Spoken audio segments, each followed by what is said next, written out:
ಎರಡು ಪುನರುತ್ಥಾನದ ಕಾಲ 15ನೆಯ ಅಧ್ಯಾಯ 1ರಿಂದ 7 ವಚನಗಳು. Second Chronicles chapter 15 1 to 7.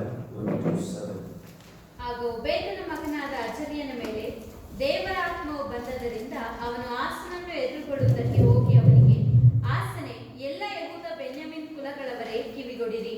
ನೀವು ಯೆಹೋವನನ್ನು ಹೊಂದಿಕೊಂಡಿರುವ ತನಕ ಆತನು ನಿಮ್ಮೊಂದಿಗಿರುವನು. ನೀವು ಆತನನ್ನು ಹುಡುಕಿದರೆ ನಿಮಗೆ ಸಿಕ್ಕುವನು. ಆತನನ್ನು ಬಿಟ್ಟರೆ ಆತನು ನಿಮ್ಮನ್ನು ಬಿಟ್ಟು ಬಿಡುವನು. ಇಸ್ರಾಯೇಲ್ಯರಿಗೆ ಬಹುಕಾಲದವರೆಗೆ ನಿಜವಾದ ದೇವರು ಬೋಧಿಸುವ ಯಾಜಕರು ಧರ್ಮಶಾಸ್ತ್ರವೂ ಇರಲಿಲ್ಲ. ಅವರು ತಮ್ಮ ಇಕ್ಕಟ್ಟಿನಲ್ಲಿ ಇಸ್ರಾಯೇಲ್ ದೇವರಾದ ಯೆಹೋವನ ಕಡೆಗೆ ತಿರುಗಿಕೊಂಡರು. ಅವರು ಆತನನ್ನು ಹುಡುಕಿದಾಗ ಆತನು ಅವರಿಗೆ ಸಿಕ್ಕಿದನು. ಆ ಕಾಲದಲ್ಲಿ ಯಾರಿಗೂ ನಿರ್ಭಯವಾಗಿ ತಿರುಗಾಡುವುದಕ್ಕೆ ಆಗುತ್ತಿರಲಿಲ್ಲ. ದೇಶ ನಿವಾಸಿಗಳೆಲ್ಲರೂ ಕಳವಳಗೊಂಡಿದ್ದರು. ಒಂದು ಜನಾಂಗವು ಇನ್ನೊಂದು ಜನಾಂಗವನ್ನು, ಒಂದು ಪಟ್ಟಣದವರು ಇನ್ನೊಂದು ಪಟ್ಟಣದವರನ್ನು ಹಾಳು ಮಾಡುತ್ತಿದ್ದರು. ದೇವರು ಎಲ್ಲ ತರಹದ ಕಷ್ಟದಿಂದಲೂ ಅವರನ್ನು ತಳಮಳಗೊಳಿಸಿದನು. ನೀವಾದರೂ ಸ್ಥಿರಚಿತ್ತರಾಗಿರಿ, ನಿಮ್ಮ ಕೈಗಳು ಜೋಲು ಬೀಳದಿರಲಿ, ನಿಮ್ಮ ಪ್ರಯತ್ನಕ್ಕೆ ಫಲ ತಪ್ಪದು ಎಂದು ಹೇಳಿದನು.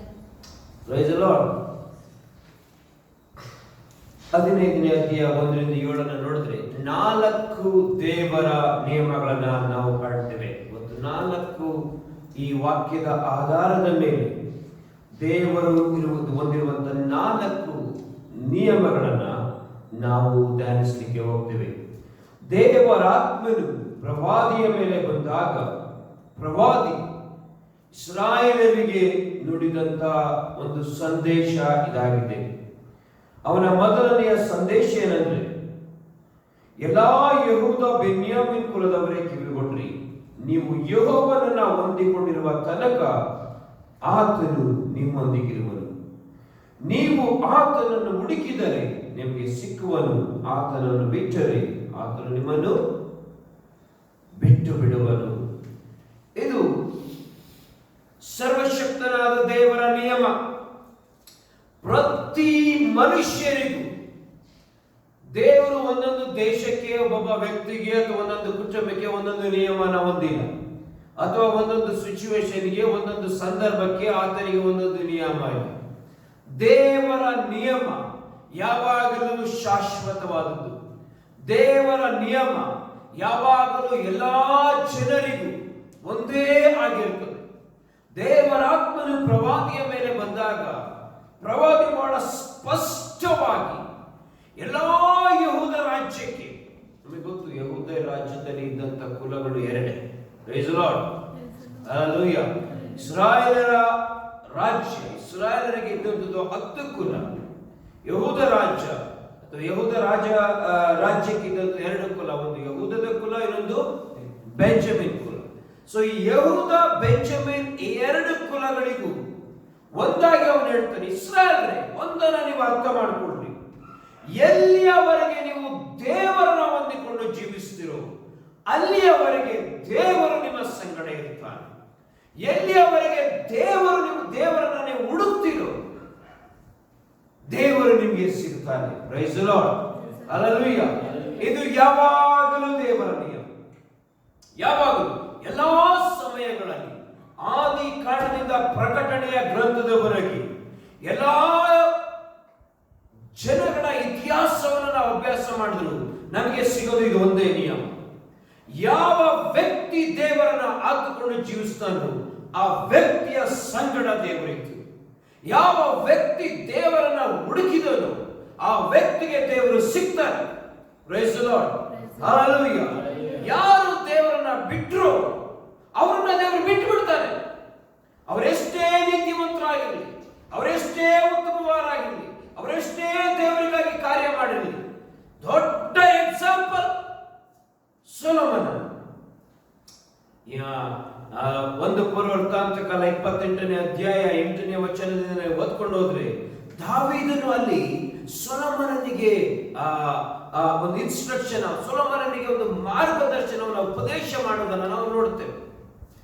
ಆಗ ದಾವೀದನು ಸೊಲೊಮನನಿಗೆ ಮಾಡಿದಂತ ಉಪದೇಶ ಸೇಮ್ ವಚನ. 1 ಪೂರ್ವವೃತ್ತಾಂತ ಕಾಲ 28ನೇ ಅಧ್ಯಾಯ ಮೇಲೆ ಓದ್ಕೊಳ್ರಿ. ಇದೇ ವಾಕ್ಯವನ್ನು ದಾವೀದನು ಸೊಲೊಮನನಿಗೆ ಹೇಳ್ತಾನೆ, ಮಗನೇ, ದೇವರನ್ನ ಹುಡುಕಿದ್ರೆ ದೇವರು ನಿನಗೆ ಸಿಗ್ತಾನೆ. ನೀವು ದೇವರನ್ನ ಆತುಕೊಂಡು ಜೀವಿಸಿದ್ರೆ ದೇವರು ನಿನ್ನ ಸಂಗಡ ಇರ್ತಾನೆ. Price the lord. ಸೊಲೊಮೋನ ಅದೇ ಮಾಡಿದ ಪ್ರಾರಂಭದಲ್ಲಿ, ಕೊನೆಯಲ್ಲಿ ದೇವರನ್ನು ಬಿಟ್ಟುಬಿಟ್ಟ. ದೇವರೇನ್ ಮಾಡಿದ್ರು? ಸೊಲೊಮೋನನ್ನ ಬಿಟ್ಟುಬಿಟ್ರು. ಅಷ್ಟೇ ವ್ಯತ್ಯಾಸ. ದೇವರ ನಿಯಮ ಒಂದೇ.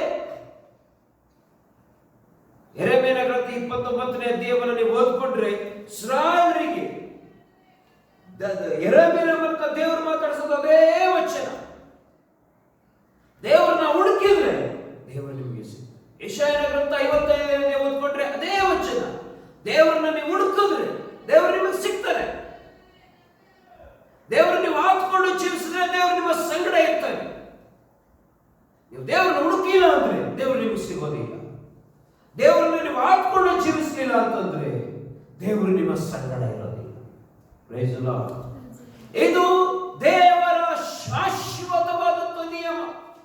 ಯಾವ ವ್ಯಕ್ತಿಯಾದರೂ ಸರಿ, ಯಾವ ಕುಟುಂಬವಾದರೂ ಸರಿ, ಯಾವ ಸ್ಥಳವಾದರೂ ಸರಿ, ಯಥಾರ್ಥವಾದ ಮನಸ್ಸಿನಿಂದ ಸರ್ವಶಕ್ತನಾದ ದೇವರನ್ನ ಆತುಕೊಂಡು ಜೀವಿಸುವವರ ಸಂಗಡ ದೇವರ ಜೊತೆಯಲ್ಲಿರ್ತಾರೆ. Price the lord. ಇದಕ್ಕಿಂತ ಮುಂಚಿತವಾದಂತ ಅಧ್ಯಾಯವನ್ನು ಓದ್ಕೊಂಡ್ರೆ ಸುಮಾರು 8 ಲಕ್ಷಕ್ಕೂ ಅಧಿಕವಾದಂತ ಶತ್ರುಗಳ ಸೈನ್ಯ ಇದೇ ಯೆಹೂದ್ಯರ ಸೈನ್ಯಕ್ಕೆ ವಿರುದ್ಧವಾಗಿದ್ದು ಬರುತ್ತದೆ. ಆ ಸಮಯದಲ್ಲಿ ಅವರು ದೇವರನ್ನ ಆತುಕೊಳ್ತಾರೆ. ಎಂತ ಪ್ಲಾನ್ ಅಂದ್ರೆ, ಹಿಂದುಗಡೆಯಿಂದಲೂ ಶತ್ರುಗಳ ಸೈನ್ಯ ಬರ್ತದೆ, ಮುಂದುಗಡೆಯಿಂದಲೂ ಶತ್ರುಗಳ ಸೈನ್ಯ ಬರ್ತದೆ, ಮಧ್ಯದಲ್ಲಿ ಯೆಹೂದ್ಯರು ಇರ್ತಾರೆ. ಅವ್ರಿಗೆ ಏನ್ ಮಾಡ್ಬೇಕು ಗೊತ್ತಿಲ್ಲ. ಬಟ್ ಆ ಸಮಯದಲ್ಲಿ ಅವರು ಪ್ರಾರ್ಥನೆ ಮಾಡಿದ್ದು ದೇವರೇ, ನಾವು ಬಲಹೀನರು, ನೀನು ಬಲ ಸ್ವರೂಪನು, ನಮ್ಮನ್ನ ಕಾಪಾಡಲಿಕ್ಕೆ ನೀನೊಬ್ಬನೇ ಶಕ್ತನಾಗಿದ್ದೀಯ. ದೇವರು ದೊಡ್ಡ ಜಯವನ್ನು ಮಾಡ್ತಾರೆ. Praise the lord. ಯಾಕೆಂದ್ರೆ ಇದು ದೇವರ ನಿಯಮ. ದೇವರ ನಿಯಮನ ಬಿಟ್ಟು ಹೋಗೋದಿಲ್ಲ. ಯಾವ ವ್ಯಕ್ತಿ ದೇವರನ್ನ ಆಯ್ದುಕೊಳ್ತಾನೋ ಆ ವ್ಯಕ್ತಿಯ ಸಂಗಡ ದೇವರು ಇರಲಿಕ್ಕೆ ಬಯಸ್ತಾನೆ. ಯಾವ ವ್ಯಕ್ತಿ ಯಥಾರ್ಥವಾದ ಮನಸ್ಸಿನಿಂದ ದೇವರನ್ನ ಹುಡುಕ್ತಾನೋ ಅವನಿಗೆ ದೇವರು ಸಿಕ್ಕೇ ಸಿಗ್ತಾನೆ. ಹತ್ತಿರದಲ್ಲಿದ್ದು ನಾನಿಲ್ಲಿದ್ದೇನೆ ಅಂತ ದೇವರು ಹೇಳ್ತಾರೆ. Price the lord. ಯೆಹೋಷಾಫಾಟನಿಗೆ ಇಡೀ ಇಡೀ ಆರಾಮ್ಯರ ಜನರಲ್ಸ್, ಕಮಾಂಡರ್ಸ್ಗಳು ಸುತ್ತ ಹಿಡ್ಕೊಂಡಾಗ ನನಗೂ ಗೊತ್ತಿಲ್ಲ ಸಾಮಾನ್ಯವಾಗಿ ಹೆಂಗ್ ದೇವರು ಅವನನ್ನ ರಕ್ಷಣೆ ಮಾಡೋದು. ಯಾಕೆಂತಂದ್ರೆ ಆಹಾಬನು ಬಹಳ ಚತುರತೆಯಿಂದ ಹೇಳ್ತಾನೆ, ನಾನೇನೋ ವೇಷ ಮರೆಸ್ಕೊಂಡು ಬರ್ತೀನಿ, ನೀನು ರಾಜ್ಯದಲ್ಲಿ ಹೋಗೋದು. ಆರಾಮ್ಯ ರಾಜ್ಯವನ್ನೇ ಕೊಟ್ಟು ಅವರ ಜನರಲ್ಲಿ ಕೊಟ್ಟಿದ್ದು, ನೀವು ಯಾರು ಸಂಗಡ ಇದ್ದ ಮಾಡಕ್ ಹೋಗ್ಬೇಡಿ, ಇಸ್ರಾಯೇಲ್ ರಾಜ್ಯನ ಅಷ್ಟೇ ನೀವು ನೋಡ್ಕೊಳ್ಳಿ, ಸಾಕು ಅವನು ಸತ್ತೋಗ್ಬೇಕು. Price the lord. ಯಾಕಂದ್ರೆ ಅದು ದೇವರ ಚಿತ್ತ. ಆಹಾಬನು ಆ ಯುದ್ಧದಲ್ಲಿ ಸಾಯಬೇಕು ಅನ್ನೋದು ದೇವರ ಚಿತ್ತ, ದೇವರ ನಿರ್ಧಾರ. ಹಾಗಾಗಿ ಇವನ್ ಶತ್ರುಗಳಿಗೆ ಎಷ್ಟು ಗೊತ್ತಾಗಿದೆ ನಾವು ಹೇಳ್ತಾರೆ, ಇವತ್ತಿನ ಯುದ್ಧದಲ್ಲಿ ಆಹಾಬನು ಸತ್ತೋಗ್ಬೇಕಷ್ಟೇ. ಸೊ ಶ್ರೇಷ್ಠರಾದಂತ ಸೈನ್ಯಾಧಿಪತಿಗಳಿಗೆ ಅವನು ಕೊಡುವಂತ ಮಾತು, ನೀವು ಯಾರನ್ನು ಗುರಿ ಇಡಬೇಡ್ರಿ, ನೀವು ಇಸ್ರಾಯೇಲ್ ರಾಜನನ್ನ ಮಾತ್ರ ಗುರಿ ಇಡ್ರಿ, ಅವನು ಸತ್ತೋಗ್ಬೇಕು. ಇವರೆಲ್ಲರ ರಾಜನನ್ನ ಉಳ್ಕೊಂಡು ಬರ್ತಾರೆ. ಬಟ್ ಅನ್ಫಾರ್ಚುನೇಟ್ ಆಗಿ ಇಸ್ರಾಯೇಲ್ ರಾಜ ವೇಷ ಬರೆಸ್ಕೊಂಡಿರ್ತಾನೆ. ಯೆಹೋಷಾಫಾಟನು ರಾಜನ ಸ್ಥಾನದಲ್ಲಿ ಇಡೀ ಸುತ್ತ ಸಮಸ್ತ ಸೈನಿಕರು ಬಂದ್ರೆ ಒಬ್ಬರ ಜೊತೆ ಯುದ್ಧ ಮಾಡ್ಬೋದು, ಇಬ್ಬರ ಜೊತೆ ಯುದ್ಧ ಮಾಡ್ಬೋದು, ಎಷ್ಟು ಜನ ಜೊತೆ ಯುದ್ಧ ಮಾಡಕ್ಕಾಗ್ತದೆ. ಎಂತ ವೀರಾದಿ ವೀರರಾದ್ರು ಸುತ್ತ ನಿಂತ್ಕೊಳ್ಳುವಾಗ ಎಲ್ಲರೂ ಯುದ್ಧ ಮಾಡಕ್ಕಾಗುತ್ತೆ. ಇನ್ನು ಯೆಹೋಷಾಫಾಟನು ಕೂಡ ಅದೇ ಪರಿಸ್ಥಿತಿ ಕೂಗಾಡಸ್ತಾನೆ. ನನಗೆ ಇದುವರೆಗೂ ಗೊತ್ತಿಲ್ಲ ಯಾವ ರೀತಿ ದೇವರವನನ್ನ ಸಂರಕ್ಷಿಸಿದರು. ಬಟ್ ದೇವರು ಸಂರಕ್ಷಿಸಿದರು. Price the lord. ಅದು ದೇವರ ಕಾರ್ಯ. ಯಾಕೆ ಹೇಳಿದ್ರೆ ದೇವರು ತನ್ನ ಮಾತನ್ನ ಮುರಿಯೋದಿಲ್ಲ, ದೇವರು ತನ್ನ ನಿಯಮನ ಮುರಿಯೋದಿಲ್ಲ. ಯುದ್ಧಕ್ಕೆ ಹೋಗೋದಕ್ಕಿಂತ ಮುಂಚಿತವಾಗಿಯೂ ಕೂಡ ಯೆಹೋಷಾಫಾಟನ ದೃಷ್ಟಿ, ಯೆಹೋಷಾಫಾಟನ ಹೃದಯ, ಯೆಹೋಷಾಫಾಟನ ಮನಸ್ಸು ಸರ್ವಶಕ್ತನಾದ ದೇವರ ಮೇಲೆ ಇತ್ತು. He is a man of God. He knows there is something wrong with all these 400 prophets. How could he sense that? 400 ಜನ ಪ್ರವಾದಿಗಳು ಒಂದೇ ಸಮನೆ ಪ್ರವಾದನೆ ಮಾಡ್ತಾ ಇದ್ರು, ಒಬ್ಬನಿಗೆ ಮಾತ್ರ ಅವರ ಪ್ರವಾದನೆಗಳ ನಂಬಿಕೆ ಯಾರಿಗೆ? ಯೆಹೋಷಾಫಾಟನಿಗೆ. He could not believe that because his heart, his mind is steadfast in God. ದೇವರಲ್ಲಿ ಅವನ ಮನಸ್ಸು, ಹೃದಯ ಅಡಕವಾಗಿದೆ. ಹಾಗಾಗಿ ಅವನ ಮನಸ್ಸು, ಅವನ ಹೃದಯ, ಅವನಿರ್ತಕ್ಕಂಥ ಅಭಿಷೇಕ ಇದ್ಯಾವುದನ್ನು ಒಪ್ಪಳಿಕೆ ಸಾಧ್ಯವಾಗ್ತಿಲ್ಲ. ಅವನ ಮನಸ್ಸು ದೇವರನ್ನು ಹುಡುಕ್ತದೆ. ಅವನು ಹೇಳ್ತಾನೆ ಆಹಾಬನಿಗೆ, ಯಾರಾದ್ರೂ ಇಲ್ವಾ ದೇವರ ಹತ್ರ ವಿಚಾರಿಸ ಬರೋರಂತ. ದ ಮೊಮೆಂಟ್ ಮಿಕಾಯೆಹು ಒಳಗಡೆ ಬಂದ ತಕ್ಷಣ ಯೆಹೋಷಾಫಾಟನಿಗೆ ಗೊತ್ತು, ಸರ್ವಶಕ್ತನಾದ ದೇವರ ಮಾತು ಏನಿದೆ ಎಂಬುದಾಗಿ. ಆಗಲೂ ಕೂಡ ಅವನು ದೇವರನ್ನು ಹತ್ಕೊಳ್ತಾನೆ. ದೇವರ ವಾಕ್ಯ ಹೇಳ್ತದೆ, ದೇವರು ಅವನನ್ನು ಸಂರಕ್ಷಿಸಿದ. ದೇವರನ್ನ ಹುಡುಕುವವನಿಗೆ, ದೇವರನ್ನ ಆತುಕೊಳ್ಳುವವನಿಗೆ ಯಾವಾಗಲೂ ದೇವರ ಹತ್ತಿರದಲ್ಲಿರ್ತಾನೆ. ಯಾವಾಗಲೂ ದೇವರವರ ಸಂಗಡ ಇರ್ತಾನೆ. ದೇವರನ್ನ ಬಿಟ್ಟು ಬಿಡುವವನಿಗೆ, ದೇವರನ್ನ ನಿರ್ಲಕ್ಷ್ಯ ಮಾಡುವವನಿಗೆ, ದೇವರನ್ನ ದೂರ ಇಡುವವನಿಗೆ ಎಂದಿಗೂ ದೇವರವರ ಹತ್ತಿರ ಇರುವುದಿಲ್ಲ. ಅದು ದೇವರ ನಿಯಮ ಅಂತ ಹೇಳುವಂತ. ನನ್ನನ್ನು ಬಿಟ್ಟು ಬಿಡುವವರನ್ನ ನಾನು ಬಿಟ್ಟು ಬಿಡ್ತೇನೆ. ನನ್ನನ್ನು ತಿರಸ್ಕರಿಸುವವರನ್ನ ನಾನು ತಿರಸ್ಕರಿಸ್ತೇನೆ. ನನಗೆ ಸ್ಥಳ ಇಲ್ಲದವರ ಸಂಗಡ ನನಗೆ ಅಲ್ಲಿ ಯಾವ ಕೆಲಸವೂ ಇರೋದಿಲ್ಲ. ಇದು ದೇವರ ಮತದ ನಿಯಮ.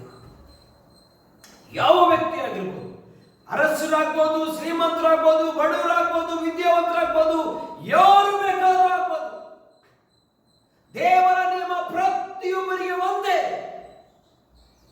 ಆತನನ್ನು ಆತುಕೊಳ್ಳುವವರೊಂದಿಗೆ ಆತನು ಇರ್ತಾನೆ. ಆತನ ಕಣ್ಣುಗಳು ನೋಡ್ತಾ ಇರ್ತವೆ. ಆತನನ್ನು ಹುಡುಕುವವರಿಗೆ ಆತನ ಸಿಕ್ಕೇ ಸಿಗ್ತಾನೆ. ದೇವರ ಎರಡನೆಯ ನಿಯಮ, ದೇವರ ಎರಡನೆಯ ನಿಯಮ. ಇಸ್ರಾಯೇಲರಿಗೆ ಬಹುಕಾಲದವರೆಗೆ ನಿಜವಾದ ದೇವರು ಬೋಧಿಸುವ ಯಾಜಕರು ಧರ್ಮಶಾಸ್ತ್ರವೂ ಇರಲಿಲ್ಲ. ಅವರು ತಮ್ಮ ಇಕ್ಕಟ್ಟಿನಲ್ಲಿ ಇಸ್ರಾಯೇಲ್ ದೇವರಾದ ಯೆಹೋವನ ಕಡೆಗೆ ತಿರುಗಿಕೊಂಡರು. ಅವರು ಆತನನ್ನು ಹುಡುಕಿದಾಗ ಆತನು ಅವರಿಗೆ ಸಿಕ್ಕಿದನು. Price the lord. ಆ ಕಾಲದಲ್ಲಿ ಬಹುಶಃ ಇದು ನ್ಯಾಯಾಧಿಪತಿಗಳ ಕಾಲವನ್ನು ಸೂಚಿಸುತ್ತದೆ. ಪ್ರವಾದಿ ಇಂದಿನ ಅನುಭವಗಳನ್ನು ಯಹೂದ್ಯರಿಗೆ ನೆನಪು ಮಾಡ್ತಾ ಇದ್ದಾರೆ. ಬಹುಶಃ ಈ ವಚನವನ್ನು ನೀವು ಓದಿಕೊಂಡ್ರೆ ಇದು ಆಲ್ಮೋಸ್ಟ್ ನ್ಯಾಯಾಧಿಪತಿಗಳ ಕಾಲವನ್ನು ಸೂಚಿಸುವಂಥದ್ದಾಗಿದೆ. ನ್ಯಾಯಾಧಿಪತಿಗಳ ಕಾಲದಲ್ಲಿ ಬೋಧಿಸುವಂಥ ಯಾಜಕರು ಇರಲಿಲ್ಲ, ಉಪದೇಶ ಮಾಡುವಂಥ ಯಾಜಕರು ಇರಲಿಲ್ಲ, ಸರಿಯಾಗಿ ದೇವಾಲಯದ ಕಾರ್ಯಗಳು ನಡೀತಾ ಇರಲಿಲ್ಲ, ಜನಗಳು ಅರಸನೇ ಇರಲಿಲ್ಲ. ಜನಗಳು ಮನಸ್ಸಿಗೆ ಬಂದ ರೀತಿಯಲ್ಲಿ ಜೀವಿಸ್ತಾ ಇದ್ರು, ಇಷ್ಟ ಬಂದ ರೀತಿಯಲ್ಲಿ ಜೀವಿಸ್ತಾ ಇದ್ರು. ಎಷ್ಟೋ ಸಾರಿ ಬಿದ್ದು ಹೋದ್ರು, ಪಾಪಗಳನ್ನು ಮಾಡಿದ್ರು, ದೂರವಾದ್ರು. ಆದರೆ ದೇವರ ವಾಕ್ಯ ಹೇಳ್ತದೆ, ಇಕ್ಕಟ್ಟಿನಲ್ಲಿ ಇಸ್ರಾಯೇಲ್ ದೇವರಾದ ಯೆಹೋವನ ಕಡೆಗೆ ಅವರು ತಿರುಗಿಕೊಂಡ್ರು. Praise the lord. ಹಲ್ಲೆಲೂಯಾ. ದೇವರು ಏನು ಮಾಡಿದ್ರು? ಅವರನ್ನು ಬೆಳೆಸಿದ್ರು. That is the grace of God. That is the mercy of God. That is the compassion of God. ದೇವರ ಕೃಪೆ, ಕರುಣೆ, ಮಮತೆ. ನಮ್ಮ ದೇವರು ಕೃಪೆಯುಳ್ಳ ದೇವರು, ಮಮತೆಯುಳ್ಳ ದೇವರು, ಮನವರಗುವಂತ ದೇವರು. ಒಂದು ವೇಳೆ ನಾವು ದೇವರನ್ನ ಬಿಟ್ಟರು, ಒಂದು ವೇಳೆ ನಾವು ದೇವರಿಗೆ ವಿರುದ್ಧವಾಗಿ ತಿರುಗಿದ್ರು, ಒಂದು ವೇಳೆ ನಾವು ದೇವರಿಗೆ ದೂರವಾಗಿದ್ರು ಕೂಡ, ಒಂದು ವೇಳೆ ನಾವು ದೇವರಿಗೆ ವಿರುದ್ಧವಾಗಿ ಜೀವಿಸಿದ್ರು ಕೂಡ, ಕಷ್ಟದಲ್ಲಿ, ಕಣ್ಣೀರಿನಲ್ಲಿ, ಇಕ್ಕಟ್ಟಿನಲ್ಲಿ ಯಥಾರ್ಥವಾಗಿ ನಾವು ದೇವರ ಕಡೆಗೆ ತಿರುಗಿಕೊಳ್ಳೋದಾದರೆ ದೇವರು ನಮ್ಮ ಕಡೆಗೆ ತಿರುಗಿಕೊಳ್ತಾನೆ. ಇದು ದೇವರ ಎರಡನೆಯ ನಿಯಮ. Praise the Lord. Praise the Lord. ಎಂಥ ಸಮಯದಲ್ಲಿ ಒಂದು ವೇಳೆ ನಾವು ದೇವರಿಂದ ದೂರವಾಗಿರೋದಾದ್ರೆ, ಒಂದು ವೇಳೆ ನಮ್ಮ ಹೃದಯ ಮನಸ್ಸುಗಳು ದೇವರಿಗೆ ಹತ್ತಿರವಾಗಿಲ್ಲದೆ ಹೋದ್ರೆ, ಒಂದು ವೇಳೆ ನಾವು ಮನಸ್ಸಿಗೆ ಬಂದಾಗೆ, ನಮಗೆ ಇಷ್ಟ ಬಂದಾಗೆ ನಾವು ಜೀವಿಸ್ತಾ ಇದ್ರು ಕೂಡ, ಎಂಥ ಸಮಯಗಳಲ್ಲಿಯೂ ಬಹುಶಃ ಯಾವುದೇ ಒಂದು ಸಂದರ್ಭದಲ್ಲಿ ಇಕ್ಕಟ್ಟಿಗೆ ನಾವು ಸಿಕ್ಕಿಕೊಂಡಿರುವಾಗ, ಕಷ್ಟದ ಪರಿಸ್ಥಿತಿಯಲ್ಲಿ ನಾವು ಸಿಕ್ಕಿಕೊಂಡಿರುವಾಗ, ಕಣ್ಣೀರಿನಲ್ಲಿ ನಾವು ಹಾದು ಹೋಗುವಾಗ, ನಮ್ಮ ದೇವರ ಕಡೆಗೆ ತಿರುಗಿಕೊಂಡು ನಾವು ಪ್ರಾರ್ಥಿಸುವುದಾದರೆ ನಮ್ಮ ದೇವರು ನಮ್ಮನ್ನ ಕಷ್ಟದಿಂದ ಬಿಡಿಸುವಾಗನಾಗಿದ್ದಾನೆ. ಯಾಕೆಂದ್ರೆ ಆತನು ಕರುಣೆಯುಳ್ಳ ದೇವರು, ಆತನು ಮನವರುವಂತ ದೇವರು, ಆತನು ಕನಿಕರ ತೋರಿಸುವಂತ ದೇವರು, ಆತನು ಕಠಿಣ ಹೃದಯಸ್ಥನಾದ. Praise the lord. ಹಲ್ಲೆಲೂಯಾ. ನಾನು ಯಾಕೆ ಇವಳನ್ನು ಬಿಡಿಸ್ಬೇಕು? ಇವರು ನನ್ನ ಬಿಟ್ಟುಬಿಟ್ರು, ಇವರು ನನ್ನಿಂದ ದೂರ ಹೋದ್ರು, ಇವರಿಗೆ ನಾನಿದ್ರೆ ಗೌರವವಿಲ್ಲ, ಬೆಲೆ ಇಲ್ಲ, ಲೋಕದ ಹಿಂದೆ ಹೋಗ್ತಾ ಇದ್ದಾರೆ, ಆಡಂಬರದ ಹಿಂದೆ ಹೋಗ್ತಾ ಇದ್ದಾರೆ, ಶ್ರೀಮಂತಿಕೆ ಹಿಂದೆ ಹೋಗ್ತಾ ಇದ್ದಾರೆ, ನಾನು ಯಾಕೆ ಇವರಿಗೆ ಕೃಪೆ ತೋರಿಸಬೇಕು? ಒಬ್ಬ ವ್ಯಕ್ತಿ ಯಥಾರ್ಥ ಹೃದಯದಿಂದ, ಪಶ್ಚಾತ್ತಾಪದ ಹೃದಯದಿಂದ ದೇವರ ಕಡೆಗೆ ತಿರುಗಿಕೊಂಡ್ರೆ ಖಂಡಿತವಾಗಲೂ ದೇವರು ಅವರ ಕಡೆಗೆ ತಿರುಗಿಕೊಂಡ್ರೆ ಇದು ದೇವರ ಎರಡನೆಯ ನಿಯಮ. ಅಬ್ರಹಾಮನಿಂದ ಹಿಡಿದು, ದಾವೀದನಿಂದ ಹಿಡಿದು, ಯೋಸೆಫನಿಂದ ಹಿಡಿದು, ಈವನ್ ಭಯಂಕರವಾದ ಆಹಾಬನಿಂದ ಹಿಡಿದು ಎಲ್ಲರನ್ನ ಎಲ್ಲದಕ್ಕಿಂತ ಹೆಚ್ಚಾಗಿ ಮನಸ್ಸೆ ಬಗ್ಗೆ ನೀವು ಓದಬೇಕು. ಆದ್ಮೇಲೆ ವಿಕೆಟ್ ಮನಸ್ಸೆಯಷ್ಟು ದೇವರಿಗೆ ವಿರುದ್ಧವಾಗಿ ಪಾಪ ಮಾಡಿದಂಥ ವ್ಯಕ್ತಿ ಯಾರೇ ಇಲ್ಲ. ಅದಕ್ಕಿಂತ ಮುಂಚೆ ನಾವು ಆಹಾಬನ್ನು ಹೇಳ್ತೀವಿ, ಆದರೆ ಮನಸ್ಸೇನ ನೋಡಿ, ಅವನ ಈವನ್ ಬೇಡಿ ಹಾಕೊಂಡು ಎತ್ಕೊಂಡು ಹೋಗ್ಬಿಡ್ತಾರೆ. ಅಲ್ಲಿ ಪಶ್ಚಾತ್ತಾಪ ಪಡ್ತಾನೆ ದೇವರು. ಹಲ್ಲೆಲೂಯಾ. ಪಶ್ಚಾತ್ತಾಪ ಪಟ್ಟು ದೇವರ ಕಡೆಗೆ ತಿರುಗಿ ಕೊಡ್ತಾನೆ.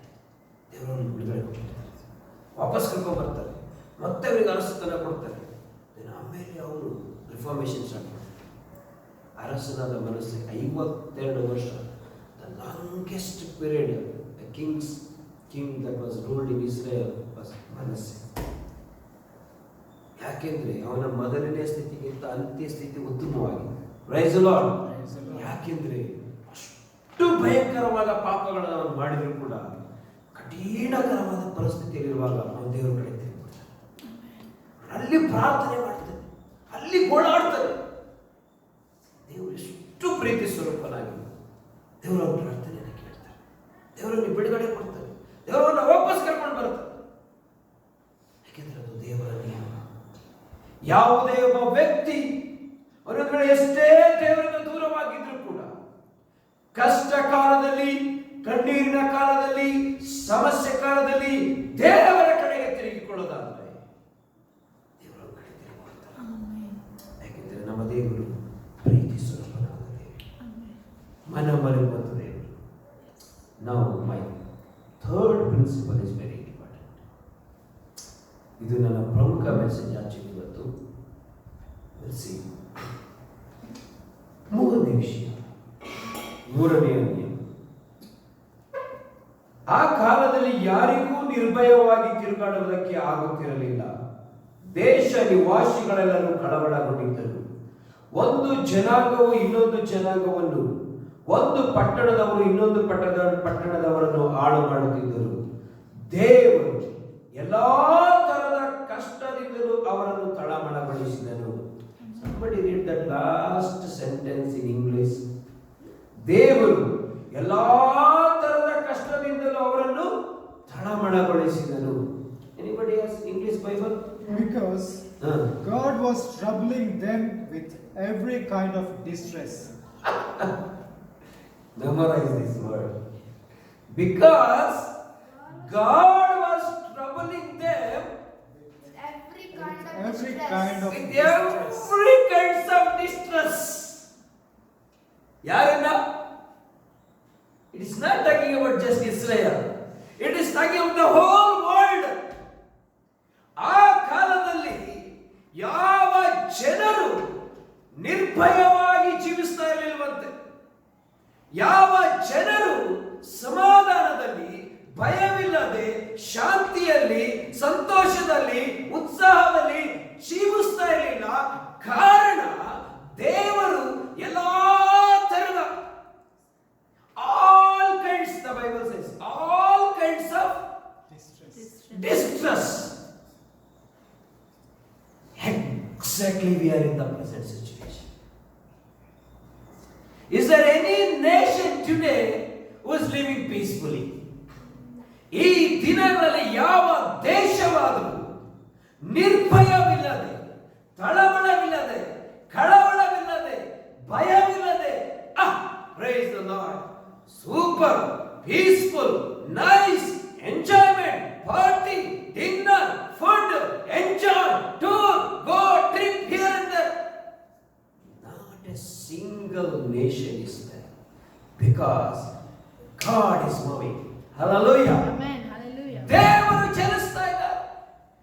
ಆತನು ಅನ್ಯಾಯವನ್ನ ಎಲ್ಲಿವರೆಗೆ ಸಹಿಸಿಕೊಳ್ತಾನೆ, ಪಾಪವನ್ನ ಎಲ್ಲಿವರೆಗೆ ಸಹಿಸಿಕೊಳ್ತಾನೆ, ಅಧರ್ಮವನ್ನ ಎಲ್ಲಿಯವರೆಗೆ ಸಹಿಸಿಕೊಳ್ತಾನೆ, ಹಿಂಸೆಯನ್ನು ಎಲ್ಲಿಯವರೆಗೆ ಸಹಿಸಿಕೊಳ್ತಾನೆ. These are the days of corruption, wickedness, crookedness. Everything is happening in the world. And now God is distressing people. I don't know. Last 1 month was a horrible month. Yes or no? ಅಲ್ಲಿ flood, ಇಲ್ಲಿ ನೀರು, ಅಲ್ಲಿ ಕೆರೆ, ಇಲ್ಲಿ ಬಾವಿ, ಇಲ್ಲಿ ಬೆಂಕಿ, ಇಲ್ಲಿ ಭೂಕಂಪ. ಪ್ರಪಂಚದಲ್ಲಿ ಏನ್ ನಡೀತದೆ ಅಂತ ಯಾರಿಗೂ ಅರ್ಥ ಆಗ್ತಾ ಇಲ್ಲ. ಯಾರಾದ್ರೂ ಕಂಟ್ರೋಲ್ ಮಾಡಕ್ ಸಾಧ್ಯ ಇದೆಯಾ? Can anyone control anything? Can somebody stop the rain? Can somebody stop the cyclone? Can somebody stop the famine? Can somebody stop the famine? ಇವತ್ತಿನ ಪೇಪರಲ್ಲಿ ಎಷ್ಟೋ ಜನಗಳು ಅವರವರ ಕುಟುಂಬಗಳನ್ನು ನೋಡಕ್ ಆಗ್ತಾ ಇಲ್ಲ, ಅವರವರ ಕುಟುಂಬಗಳ ಜೊತೆ ಸಂತೋಷವಾಗಿ ಜೀವಿಸ್ಲಿಕ್ಕೆ ಆಗ್ತಾ ಇಲ್ಲ. ಅದಕ್ಕೆ ಬರೀ ಫೇಸ್ಬುಕ್ಕು, ವಾಟ್ಸಪ್ಪು, ಜೂಮು, ಬರೀ ಇಂಥದ್ರಲ್ಲೇ ಡಿಪೆಂಡ್ ಆಗ್ಬಿಟ್ಟವ್ರಂತೆ. ಅವ್ರ ಮುಖ ನೋಡಬೇಕು, ಪಾಪ ಫೋನಲ್ಲಿ ಖುಷಿ ಪಡಬೇಕು, ನಗಾಡಬೇಕು, ಅದು ಬಿಟ್ಟರೆ ಹತ್ರ ಹೋಗೋದಿಲ್ಲ. ಫ್ಲೈಟ್ಗಳು ಸಿಗಲ್ಲ, ಫ್ಲೈಟ್ಗಳು ಸಿಕ್ಕಿದ್ರೆ ಡಬ್ಬಲ್ಲು, ತ್ರಿಬ್ಬಲ್ಲು, ದುಡ್ಡಿಲ್ಲ. So much distress. People are going through distress. I love this sentence. I love this sentence. ಎಷ್ಟು ಚೆನ್ನಾಗಿ ಪ್ರವಾದಿ ಕೋಟ್ ಮಾಡ್ಕೊಳ್ತಾರೆ. ಬರೀ ಸುಳ್ಳಾಗ್ಲಿಕ್ಕಲ್ಲ ಇದು, ವಚನ ಚೆನ್ನಾಗಿ ಓದ್ಕೊಂಡ್ರೆ. ಆ ಕಾಲದಲ್ಲಿ ಯಾರಿಗೂ ನಿರ್ಭಯವಾಗಿ ತಿರುಗಾಡುವುದಕ್ಕೆ ಆಗುತ್ತಿರಲಿಲ್ಲ. ದೇಶ ನಿವಾಸಿಗಳೆಲ್ಲರೂ ಕಳವಳಗೊಂಡಿದ್ದರು. ಒಂದು ಜನಾಂಗವು ಇನ್ನೊಂದು ಜನಾಂಗವನ್ನು, ಒಂದು ಪಟ್ಟಣದವರು ಇನ್ನೊಂದು ಪಟ್ಟಣದವರನ್ನು ಹಾಳು ಮಾಡುತ್ತಿದ್ರು. ಅದೇ ಆಗ್ತದೆ. ಅಲ್ಲಿ ಬಿಸ್ನೆಸ್ ಇಲ್ಲ ಅಂದ್ರೆ ಇಲ್ಲಿ ಬಿಸ್ನೆಸ್ ಇಲ್ಲ, ಇಲ್ಲಿ ಬಿಸ್ನೆಸ್ ಇಲ್ಲ ಅಂದ್ರೆ ಅಲ್ಲಿ ಬಿಸ್ನೆಸ್ ಇಲ್ಲ.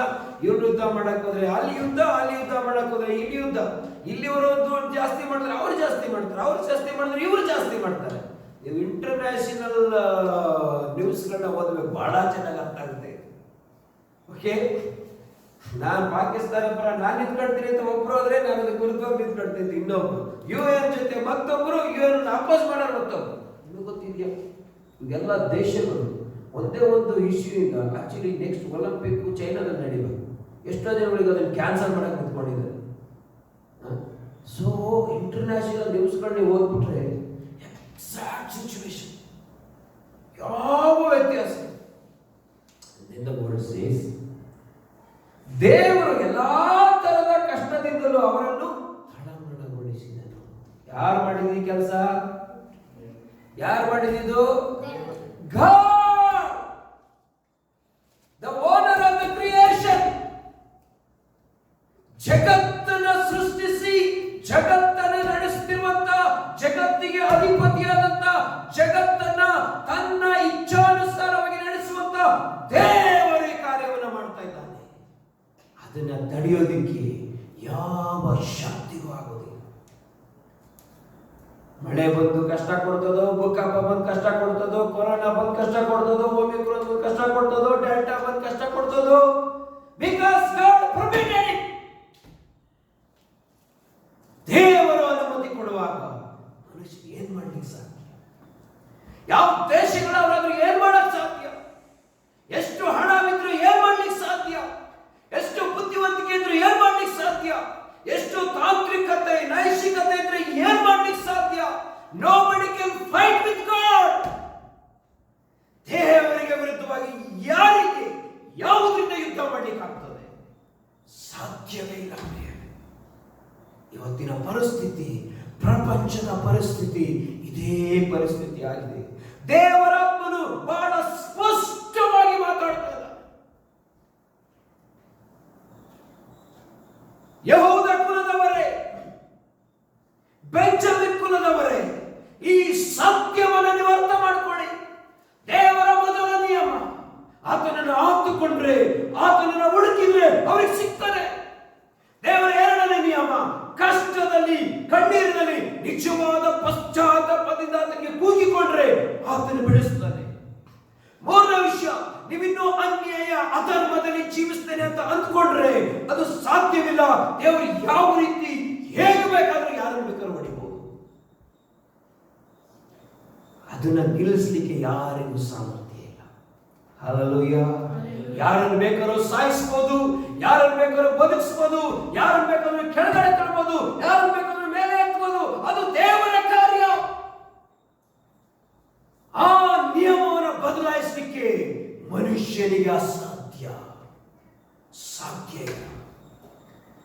ಒಂದು ಜನಾಂಗಕ್ಕೆ ವಿರುದ್ಧವಾಗಿ ಇನ್ನೊಂದು ಜನಾಂಗ ಎಬ್ಬಿಸಬಹುದು, ಒಂದು ತಾಂತ್ರಿಕತೆಗೆ ವಿರುದ್ಧವಾಗಿ ಇನ್ನೊಂದು ತಾಂತ್ರಿಕತೆ ಎಬ್ಬಿಸಬಹುದು, ಒಂದು ಜ್ಞಾನಕ್ಕೆ ವಿರುದ್ಧವಾಗಿ ಇನ್ನೊಂದು ಜ್ಞಾನವನ್ನು ಎಬ್ಬಿಸಬಹುದು. ಇನ್ನೂ ಮನುಷ್ಯರು ಹೆಮ್ಮೆ, ಗರ್ವ, ಜಂಬವನ್ನು ಕೊಚ್ಚಿಕೊಂಡ್ರೆ ಯಾವ ರೀತಿ ಬೇಕಾದ್ರೂ ಹೊಡಿತಾರೋ ಹೇಳಕ್ ಬರೋದಿಲ್ಲ. ಅದು ಪ್ರಳಯ ಆದ್ರೂ ಆಗ್ಬೋದು, ಭೂಕಂಪ ಆದ್ರೂ ಆಗ್ಬೋದು, ಮಳೆ ಆದ್ರೂ ಬರ್ಬೋದು, ಅಥವಾ ಕೊರೋನಾ ಆದ್ರೂ ಬರ್ಬೋದು, ಏನ್ ಬೇಕಾದ್ರೂ ನಡೀಬಹುದು. ಎಷ್ಟು ಚೆನ್ನಾಗಿ ಹೇಳ್ತದೆ ವಾಕ್ಯ. ಎಲ್ಲಾ ತರದ ಕಷ್ಟದಿಂದ ಅವರನ್ನು ತಳಮಳಗೊಳಿಸಿ. English word is very nice. ಎಲ್ಲ ತರದ ರೀತಿಯಲ್ಲಿ ಮನುಷ್ಯರನ್ನ ಭಯದಲ್ಲಿ ಇಟ್ಟುಕೊಂಡಿರ್ತದೆ. ಭಯದಲ್ಲಿ ಎಂತ ಭಯ? ನಿರೀಕ್ಷೆ ಇಲ್ಲದವರು. ಅವ್ರಿಗೆ ನಿರೀಕ್ಷೆನೇ ಇಲ್ಲ, ಭರವಸೆನೇ ಇಲ್ಲ. ಏನಾಗುತ್ತೋ ಗೊತ್ತಿಲ್ಲ, ಏನ್ ಮಾಡ್ಬೇಕೋ ಗೊತ್ತಿಲ್ಲ, ಎಲ್ಲಿ ಹೋಗ್ಬೇಕೋ ಗೊತ್ತಿಲ್ಲ, ಸುರಕ್ಷತೆ ಎಲ್ಲಿದೆ ಗೊತ್ತಿಲ್ಲ. They are like blank. They don't know. That's exactly our today's situation, dear friends. ಇವತ್ತು ಪ್ರಪಂಚದ ಒಂದು ಸ್ಥಿತಿ ಎಕ್ಸಾಕ್ಟ್ ಆಗಿದೆ, ಪರಿಸ್ಥಿತಿ ಆಗಿದೆ. ಜನಗಳು ದೇವರಾದ ಸರ್ವಶಕ್ತನಾದ ದೇವರನ್ನ ನೋಡ್ತಾ ಇಲ್ಲ. ಅಧರ್ಮ ಹೆಚ್ಚುತ್ತಾ ಹೋಗ್ತಾ ಇದೆ. ಪಾಪಕ್ಕಿಂತ ಹೆಚ್ಚುತ್ತಾ ಹೋಗ್ತಾ ಇದೆ. ಅನೀತಿ ಹೆಚ್ಚು ಹೋಗ್ತಾ ಇದೆ.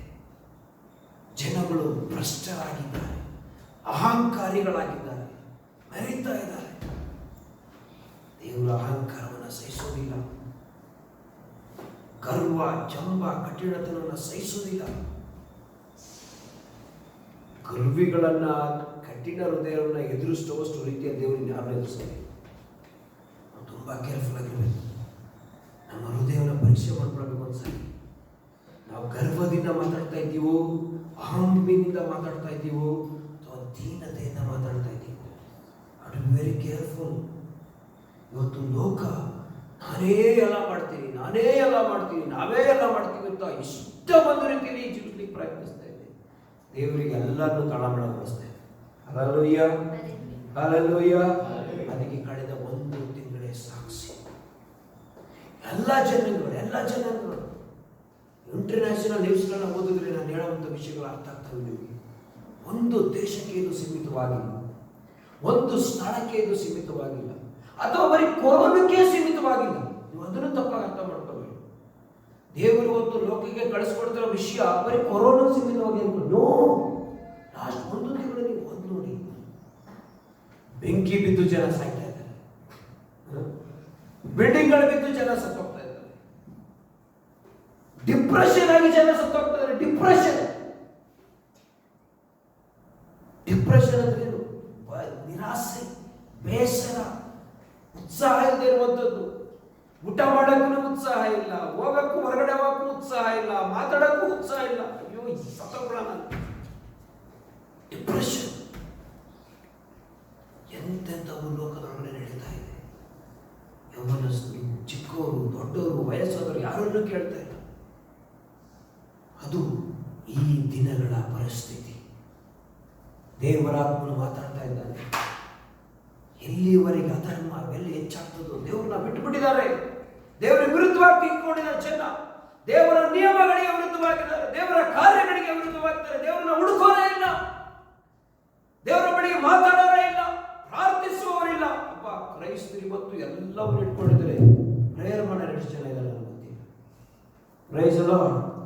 ಉಪವಾಸದಿಂದ ಇದ್ದು ಹಗಲು ರಾತ್ರಿ ಎಷ್ಟು ಜನ ದೇವರಿಗೆ ಮೊರೆ ಹೋಗುವವರಿದ್ದಾರೆ, ಎಷ್ಟು ಜನ ದೇವರಿಗೆ ಕೂಗಾಡೋರಿದ್ದಾರೆ, ಎಷ್ಟು ಜನ ದೇವರನ್ನ ಹಾಕಿಕೊಂಡು ಸ್ವಾಮಿ ನೀನೇ ನನಗೆ ಆಧಾರ, ನೀನೇ ನನಗೆ ಆಧಾರ ಸ್ತಂಭ, ನೀನೇ ನನ್ನನ್ನು ನಡೆಸುವವನೆಂಬುದಾಗಿ ದೇವರನ್ನು ಹುಡುಕೋರು ಎಷ್ಟು ಜನ ಇದ್ದಾರೆ. ಮತ್ತು ಸುಮಾರು 80% ಕ್ರೈಸ್ತರು ಕೂಡ ಲೋಕದವರಿಗೆ ಸಮಾನ, ಲೋಕದ ವಿಷಯಗಳಿಗೆ ಸಮಾನ. ಯಾರೂ ಯಥಾರ್ಥವಾಗಿ ದೇವರನ್ನು ಹುಡುಕೋರಿಲ್ಲ. ಅದಕ್ಕೆ ದೇವರಾತ್ಮನ ಹೇಳ್ತಾ ಇದ್ದಾನೆ, ನೀವು ಹುಡುಕೋದಾದ್ರೆ, ನೀವು ಹಾತ್ಕೊಳ್ಳೋದಾದ್ರೆ, ನೀವು ದೇವರ ಕಡೆಗೆ ತಿರುಗಿಕೊಳ್ಳೋದಾದ್ರೆ, ನೀವು ಅಧರ್ಮನ ಬಿಟ್ಟು ಬಿಡೋದಾದ್ರೆ, I like that final principle, ಕೊನೆಯ ನಿಯಮ, ನೀವಾದರೂ ಸ್ಥಿರಚಿತ್ತರಾಗಿರಿ, ನಿಮ್ಮ ಕೈಗಳು ಜೋಲು ಬಿಡದಿರಲಿ, ನಿಮ್ಮ ಪ್ರಯತ್ನಕ್ಕೆ ಫಲ ತಪ್ಪದು. Reward, hope, that is our hope. ಯಥಾರ್ಥವಾಗಿ ದೇವರನ್ನು ಹುಡುಕುವವರು, ಯಥಾರ್ಥವಾಗಿ ದೇವರನ್ನು ಪ್ರೀತಿಸುವವರು, ಯಥಾರ್ಥವಾಗಿ ದೇವರನ್ನೇ ದೃಷ್ಟಿಸುವವರು, ಯಥಾರ್ಥವಾಗಿ ದೇವರನ್ನೇ ಸದಾಕಾಲ ಆತುಕೊಳ್ಳುವವರ ನಿರೀಕ್ಷೆ, ಭರವಸೆ, ನಮಗೆ ದೇವರು ಪ್ರತಿಫಲವಾಗಿದ್ದಾನೆ. Is my reward. ದೇವರೇ ನಮ್ಮ ಪ್ರತಿಫಲ. ಹಲ್ಲೆಲೂಯಾ. ಆತನನ್ನು ಹುಡುಕುವವರಿಗೆ ಓಕಪ್ಪನಾರು ಬರಲಿ, ಬರ್ಗವನಾರು ಬರಲಿ, ಡೆಲ್ಟನಾರು ಬರಲಿ, ವಲ್ಟನಾರು ಬರಲಿ, ಒಮಿಕ್ರೋನಾರು ಬರಲಿ, ಮಣ್ಣಾದ್ರು ಬರಲಿ, ನಮ್ಮ ದೇವರು ನಮ್ಮ ಸಂಗಡ ಇದ್ದರೆ ನಮ್ಮನ್ನು ಎದುರಿಸುವವರು ಯಾರು? ಹಲ್ಲೆಲೂಯಾ. ಅದು ಕ್ರೈಸ್ತರ ಭರವಸೆ, ಅದು ದೇವರ ಮಕ್ಕಳ ಭರವಸೆ, ಅದು ದೇವರ ಮಕ್ಕಳ ಆಶೀರ್ವಾದ, ಅದು ದೇವರ ಮಕ್ಕಳ ಭವಿಷ್ಯ. If my God is with me, who can stand against me? ನಮ್ಮ ದೇವರು ಇದ್ದಾನೆ ಎಂದು ಆತನನ್ನು ನಿರೀಕ್ಷಿಸುವವರಿಗೆ ಆತನೇ ಪ್ರತಿಫಲವನ್ನು ಕೊಡುವ ಆತನಾಗಿದ್ದಾನೆ. ಪ್ರಿಯ ಅನ್ನೋದು He is the rewarder of those who seek him. Exact translation, ಆತನನ್ನು ಹುಡುಕುವವರಿಗೆ ಆತನು ಪ್ರತಿಫಲವನ್ನು ಕೊಡುವ ಆತನಾಗಿದ್ದಾನೆ. What a promise. ಲೋಕ ಡೆಲ್ಟಾಕ್ಕೆ ಒಮಿಕ್ರಾನ್ಗೆ ಭಯ ಪಡ್ತಾ ಇದೆ. ದೇವರ ಮಕ್ಕಳಾಗಿರೋ ನಾವ್ಯಾವುದಕ್ಕೆ ಭಯ ಪಡಬೇಕು? ನಾವ್ಯಾವುದಕ್ಕೆ ಭಯ ಪಡಬೇಕು? ನಾವು ದೇವರನ್ನು ಆಶ್ರಯಿಸಿಕೊಂಡು ಜೀವಿಸ್ತಾ ಇದೀವೋ, ಇಲ್ಲ ಏನೇನೋ ಆಶ್ರಯಿಸಿಕೊಂಡು ಜೀವಿಸ್ತಾ ಇದೀವೋ, ಅದಕ್ಕೆ ಭಯ ಪಡಬೇಕು. ನಾವು ದೇವರನ್ನು ಹತ್ಕೊಂಡು ಜೀವಿಸ್ತಾ ಇಲ್ಲ ಅಂದ್ರೆ, ನಾವು ದೇವರನ್ನು ಹುಡುಕುವವರಾಗಿಲ್ಲ ಅಂದ್ರೆ, ನಾವು ದೇವರ ಸನ್ನಿಧಾನದಲ್ಲಿ ಹಗಲು ಇರುಳು ಮೊರೆ ಇಡುವವರು, ಪ್ರಾರ್ಥಿಸುವವರು ಆಗಿಲ್ಲ ಅಂದ್ರೆ ಅದಕ್ಕೆ ಭಯ ಪಡ್ಬೇಕು. ನಾವು ಕೊರೋನಾಕ್ಕೆ ಭಯ ಪಡೋದಲ್ಲ, ಭೂಕಂಪಕ್ಕೆ ಭಯ ಪಡೋದಲ್ಲ, ತುಫಾನು ಸೈಕ್ಲೋನಿಗೆ ಭಯ ಪಡೋದಲ್ಲ, ಬೆಂಕಿಗೆ ಬಿರುಗಾಳಿಗೆ ಭಯ ಪಡೋದಲ್ಲ. ನಾವು ನಮ್ಮ ದೇವರನ್ನ ಹುಡುಕುವವರಾಗಿದ್ದೇವೋ ಇಲ್ವೋ ಅದಕ್ಕೆ ಭಯ ಪಡೋರಾಗಿರ್ಬೇಕು. ದೇವರನ್ನು ನಾವು ಯಥಾರ್ಥ ಮನಸ್ಸಿಂದ ಹುಡುಕುವವರಾಗಿರ್ಬೇಕು. ಅದು ಇವತ್ತಿನ ಸಂದೇಶ. 4ನೇ ನಿಯಮ ಹೇಳ್ತದೆ, ಯಹೂದ್ಯರೇ ನೀವಾದರೂ ನೀವು ದೇವರನ್ನ ಹತ್ಕೊಂಡಿದ್ದೀರಿ. ಯಾಕೆಂದ್ರೆ ನೀವು ಇದ್ರ ಹಿಂದಿನ ಅಧ್ಯಾಯವನ್ನು ಓದ್ಕೊಂಡ್ರೆ, ಸೇಮ್ 14ನೇ ಅಧ್ಯಾಯ ನೀವು ಜಸ್ಟ್ ಒಂದು ವಚನ ನೋಡ್ಕೊಳ್ರಿ, ನೀವು ಆಮೇಲೆ ಓದ್ಕೊಳ್ರಿ 11ನೇ ವಚನ, 9, 10, 11ನೇ ವಚನ ಓದ್ಕೊಳ್ರಿ. ಕೂಷಿನಾದ ಜರಹನು 10 ಲಕ್ಷ ಸೈನ್ಯವನ್ನು 300 ರಥಗಳನ್ನು ತೆಗೆದುಕೊಂಡು ಇಸ್ರಾಯೇಲ್ಯರಿಗೆ ವಿರುದ್ಧವಾಗಿ ಯುದ್ಧಕ್ಕೆ ಹೊರಟು ಮಾರೇಷಕ್ಕೆ ಬಂದನು. ಆಸನು ಅವನೆದುರಿಗೆ ಹೋದನು. ಮಾರೇಷದ ಬಳಿಯಲ್ಲಿ ಚಫಾತ ಬಯಲಿನಲ್ಲಿ ಉಭಯರು ವ್ಯೂಹ ಕಟ್ಟಿದರು. ಆಸನು ತನ್ನ ದೇವರಾದ ಯೆಹೋವನಿಗೆ, ಯೆಹೋವನೇ, ಬಲಿಷ್ಠನು ಬಲಿಹೀನನ ಮೇಲೆ ಬೀಳುವಲ್ಲಿ ನಿನ್ನ ಹೊರತು ರಕ್ಷಕನಿಲ್ಲ. ನಮ್ಮ ದೇವರಾದ ಯೆಹೋವನೇ, ನಮ್ಮನ್ನು ರಕ್ಷಿಸು. ನಿನ್ನಲ್ಲಿ ಭರವಸವಿಟ್ಟು ನಿನ್ನ ಹೆಸರಿನಲ್ಲಿ ಈ ಮಹಾ ಸಮೂಹಕ್ಕೆ ವಿರೋಧವಾಗಿ ಯುದ್ಧಕ್ಕೆ ಬಂದೆವಲ್ಲ. ಇದು ರಿಯಲ್ ಸಿಚುವೇಶನ್. ದೇವರು ಯಾವಾಗ ಮಾತಾಡ್ತಾ ಇದ್ದಾರೆ ಅಂದ್ರೆ 10 ಲಕ್ಷ ಸೈನ್ಯದೊಂದಿಗೆ. ಪಾಪ ಇಸ್ರಾಯೇಲ್ ಬರೀ 2 ಕುಲ, ಅವರಿಗೆ ವಿರುದ್ಧವಾಗಿ ಯುದ್ಧಕ್ಕೆ ಬಂದಿದೆ. ಯಾರಾದರೂ ಬುದ್ಧಿವಂತರಾಗಿದ್ರೆ 10 ಲಕ್ಷ ಸೈನಿಕ ವಿರುದ್ಧವಾಗಿ 1-2-3 ಲಕ್ಷ ಸೈನಿಕರು ಯುದ್ಧಕ್ಕೆ ಹೋಗ್ತಾರೆ. ಆಶನ ವ್ಯೂಹ ಕಟ್ಬಿಡ್ತಾರೆ. ಆಶ ಹೋಗ್ತಾರೆ. ಅವನಿಗೆ ಎಷ್ಟು ಧೈರ್ಯ ಇದೆ ಗೊತ್ತಿಲ್ಲ. ನೀವು ಧೈರ್ಯ ಎಲ್ಲ ದಾವಿದನು. ಎಷ್ಟೋ ಜನಗಳು ಹೇಳ್ತಾರೆ ಇವಾಗ ಬರೀ ದಾವಿದನು. ಬಟ್ ಆಕ್ಚುಲಿ ದಾವಿದನಿಗೆ ದೇವರ ಬಗ್ಗೆ ಗೊತ್ತಿತ್ತು. ದಾವಿದನು ಹೇಳೋ ಮಾತೇನು?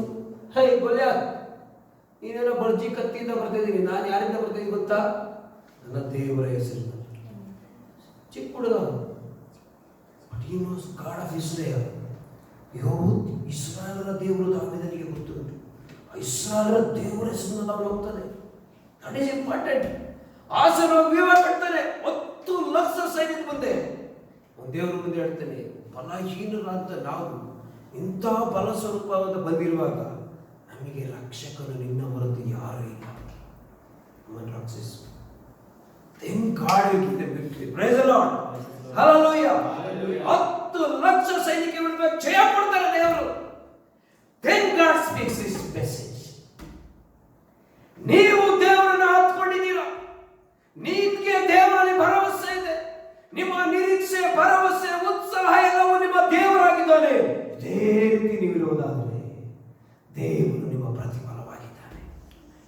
Hallelujah, hallelujah. ಏನೇ ನಡೆಯಲಿ ಲೋಕದಲ್ಲಿ, ದೇವರನ್ನು ನೀವು ಹತ್ತುಕೊಳ್ಳೋದಾದ್ರೆ, ದೇವರನ್ನು ನೀವು ನಿರೀಕ್ಷಿಸುವುದಾದ್ರೆ, ದೇವರಲ್ಲಿ ನಿಮ್ಮ ಫಲ ಇರುವುದಾದರೆ ನಿಮ್ಮ ಪ್ರತಿಫಲ ದೇವರಾಗಿದ್ದಾನೆ. ದೇವರು ನಿಮಗೆ ಪ್ರತಿಫಲ ಕೊಡ್ತಾನೆ. ದೇವರು ನಿಮ್ಮನ್ನು ಆಶೀರ್ವದಿಸ್ತಾನೆ. ದೇವರು ನಿಮ್ಮನ್ನು ಸಂರಕ್ಷಿಸ್ತಾನೆ. ಅದು ದೇವರ ಸಂದೇಶ.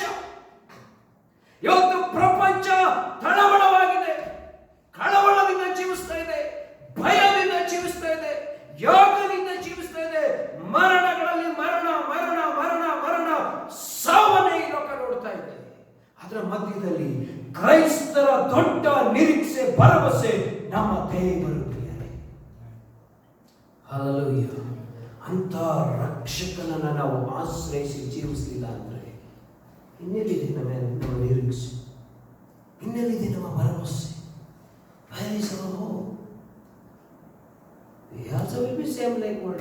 ಇವತ್ತು ಕ್ರೈಸ್ತರು ಲೋಕದ ರೀತಿ ಇನ್ನೂ ಕಳವಳ, ಭಯದಲ್ಲಿ ಜೀವಿಸ್ತಾ ಇದ್ದಾರೆ ಅಂದರೆ ಅವರಿಗೆ ಅವರು ದೇವರ ಬಗ್ಗೆ ಗೊತ್ತಿಲ್ಲ.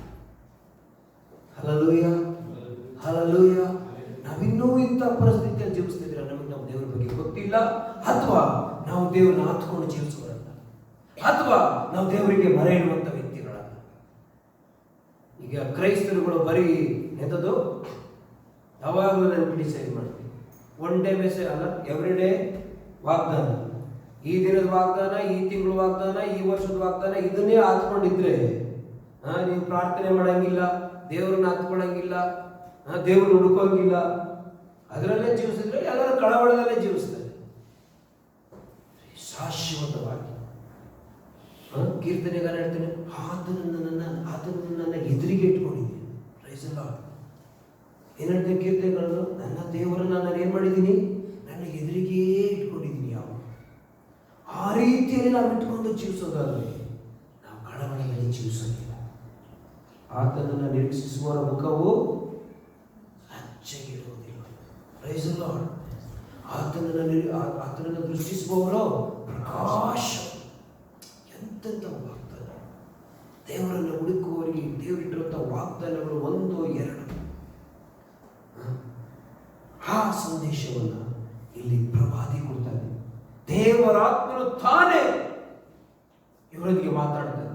ಎಂಥದ್ದೇ ನ್ಯಾಯಾಧಿಪತಿಗಳ ಕಾಲದ ಎಕ್ಸಾಂಪಲ್. ಆ ಪ್ರವಾದಿ ಇನ್ನೂ ಇದನ್ನು ಮಾತಾಡುವಾಗ ನಿಮಗೆ ಎಷ್ಟು ಎಕ್ಸ್ಪ್ಲೈನ್ ಮಾಡಿ ಕೊಟ್ಟು ನನಗೆ ಗೊತ್ತಿಲ್ಲ. Praise the lord, hallelujah. ಅಲ್ಲಿ ದೇವರಾತ್ಮನು ಬರೆಸುವಾಗ ಸ್ವಲ್ಪವಾದದನ್ನು ಇಂಪಾರ್ಟೆಂಟ್ ಅನ್ನು ಬರೆಸಿದ್ದಾರೆ. ಪ್ರವಾದನೆ ಮಾಡುವಾಗ ಇನ್ನೆಷ್ಟು ವಿಷಯಗಳಿದೆ. ದೇವರ ಮಕ್ಕಳೇ, ಈ ನಿಯಮಗಳನ್ನು ನಾವು ನೆನಪಿಟ್ಕೊಳ್ಳೋಣ. Price the lord. ನಾವು ಭಯ ಪಡೋದು ಬೇಡ. ಲೋಕ ಇವತ್ತು ಕಳವಳದಲ್ಲಿದೆ. ಲೋಕಕ್ಕೆ ಇವತ್ತು ಯಾವ ನಿರೀಕ್ಷೆ ಇಲ್ಲ. ಲೋಕವೆಲ್ಲ ತಳಮಳಗೊಳ್ತಾ ಇದೆ. ಯಾಕೆ ಅಂತ ಹೇಳಿದ್ರೆ ಸರ್ವಶಕ್ತನಾದ ದೇವರು ಎಲ್ಲದರ ಮೂಲಕ ತನ್ನ ಕಾರ್ಯವನ್ನು ಮಾಡ್ತಾ ಇದ್ದಾನೆ. ಎಲ್ಲದರ ಮೂಲಕ ದೇವರು ಎಲ್ಲವೂ ಅನುಮತಿ ಕೊಟ್ಬಿಟ್ಟಿದ್ದಾನೆ. ಆಕಾಶಕ್ಕೂ ಅನುಮತಿ ಕೊಟ್ಬಿಟ್ಟಿದ್ದಾನೆ. ಯಾವಾಗ ಬೇಕಾದ್ರೂ ಸೂರ್ಯ ನೀನು ಮಳೆ ಚೆನ್ನಾಗಿ ಒತ್ತಾಡ್ತಾ ಇದ್ದಾರೆ. ಬಟ್ ಇದು ದೇವರ ಕಾರ್ಯ. ಅದರ ಮಧ್ಯದಲ್ಲಿ ನಾವು ನಮ್ಮ ದೇವರನ್ನು ಹತ್ಕೊಂಡು ಜೀವಿಸುವುದಾದರೆ ನಮ್ಮ ದೇವರು ನಮ್ಮ ಪ್ರತಿಫಲವಾಗಿದ್ದಾನೆ. ನಮ್ಮ ದೇವರು ನಮ್ಮ ಆಶೀರ್ವಾದವಾಗಿದ್ದಾನೆ. ನಮ್ಮ ದೇವರು ನಮ್ಮ ಭರವಸೆಯಾಗಿದ್ದಾನೆ. ನಮ್ಮ ದೇವರು ನಮ್ಮ ಪ್ರವಾದನೆಯಾಗಿದ್ದಾನೆ. ನಮ್ಮ ದೇವರು ನಮ್ಮ ಸಂರಕ್ಷಣೆಯಾಗಿದ್ದಾನೆ. ಇಕ್ಕಟ್ಟಿನಲ್ಲಿ ಹತ್ತಿರವಿದ್ದು ಸಹಾಯ ಮಾಡುವವನು ನಮ್ಮ ದೇವರಾಗಿದ್ದಾನೆ. Hallelujah, hallelujah. ನಮ್ಮ ಮನಸ್ಸು, ಹೃದಯಗಳು ಯಾವಾಗಲೂ ನಮ್ಮ ದೇವರ ಮೇಲೆ ಇರಬೇಕು. ದೇವರು ತನ್ನ ವಾಕ್ಯವನ್ನು ಆಶೀರ್ವಾದ ಮಾಡಿ. ನಾವೆಲ್ಲರೂ ಪ್ರಾರ್ಥನೆ ಮಾಡಿ ಮುಗಿಸ್ಕೊಳ್ಳೋಣ. ಪರಿಶುದ್ಧನೇ, ಪವಿತ್ರನೇ, ಸರ್ವಾಧಿಕಾರಿಯಾದ ದೇವರೇ, ನಿನ್ನ ವಾಕ್ಯವನ್ನು ನಾವು ನೋಡಿಕೊಂಡಿದ್ದೇವಯ್ಯ. ಇವತ್ತು ಲೋಕವು ತಳಮಳಗೊಳ್ತಾ ಇದೆ ಸ್ವಾಮಿ. ಎಲ್ಲಿ ನೋಡಿದ್ರಲ್ಲಿ ಭಯ, ನಿರಾಸೆ, ನಿರುತ್ಸಾಹ, ದೇವರೇ ಸಮಾಧಾನವಿಲ್ಲದೆ ಹೋಗಿದೆ ಅಪ್ಪ. ಕರ್ತನೇ, ಲೋಕಕ್ಕೆ ಇದು ಹೊಸದಲ್ಲ. ಕರ್ತನೇ, ಲೋಕದ ದಿನಗಳಿಗೆ ಇದು ಹೊಸದಾದ ಕಾರ್ಯಗಳಲ್ಲ. ಇವತ್ತು ನಿನ್ನ ವಾಕ್ಯದಲ್ಲಿ ನಾವು ನೋಡಿದ್ದೇವೆ, ಈ ಪ್ರಪಂಚಕ್ಕೆ ಎಷ್ಟೋ ಸಾರಿ ಇಂತಹ ಪರಿಸ್ಥಿತಿಗಳು ಬಂದಿವೆ ಸ್ವಾಮಿ. ಅದರ ಮಧ್ಯದಲ್ಲಿಯೂ ನಿನ್ನನ್ನು ಆದುಕೊಂಡಂತ, ನಿನ್ನಲ್ಲಿ ಭರವಸೆ ಬಿಟ್ಟಂತ ಜನರನ್ನ ನೀನು ಸಂತೃಪ್ತಿಯಿಂದ ಸ್ವಾಮಿ ಜೀವಿಸಲಿಕ್ಕೆ ಸಹಾಯ ಮಾಡಿದ್ದೆ. ನಿನ್ನ ವಾಕ್ಯದಲ್ಲಿ ಅದನ್ನು ನಾವು ಕೇಳಿದ್ದೇವೆ, ಓದಿದ್ದೇವೆ, ಇವತ್ತು ಅರ್ಥ ಮಾಡಿಕೊಂಡಿದ್ದೇವಪ್ಪ. ಕರ್ತನೇ, ನೀನು ಬದಲಾಗದ ದೇವಿ. ಇವತ್ತು ಯಹೂದ ಬೆಂಜಮಿನ್ ಕುಲಕ್ಕೆ ಇಂಥ ಆಶೀರ್ವಾದವನ್ನು ನೀನು ಕೊಟ್ಟಿರುವುದಾದರೆ, ನಿನ್ನನ್ನು ಆತುಕೊಳ್ಳುವಂತಹ ಪ್ರತಿ ಕ್ರೈಸ್ತರಾದ ನಮಗೆಲ್ಲರಿಗೂ ಸ್ವಾಮಿ ಅದನ್ನು ನೀನು ಮಾಡಲಿಕ್ಕೆ ಶಕ್ತನಾಗಿದ್ದೆ. ಕರ್ತನೇ, ಸಮಾಧಾನ, ಆ ನಿರೀಕ್ಷೆ, ಭರವಸೆ ನಮ್ಮ ಮಧ್ಯದಲ್ಲಿರಲಪ್ಪ. ನಮ್ಮನ್ನು ಕರುಣಿಸು, ಆಶೀರ್ವದಿಸು. ನಿನ್ನನ್ನು ಆತುಕೊಂಡು ಜೀವಿಸಲಿಕ್ಕೆ ಸಹಾಯ ಮಾಡು. ನಿನ್ನ ಕೈಗಳಿಗೆ ಒಪ್ಪಿಸುತ್ತೇವೆ ಸ್ವಾಮಿ. ಯೇಸುವಿನ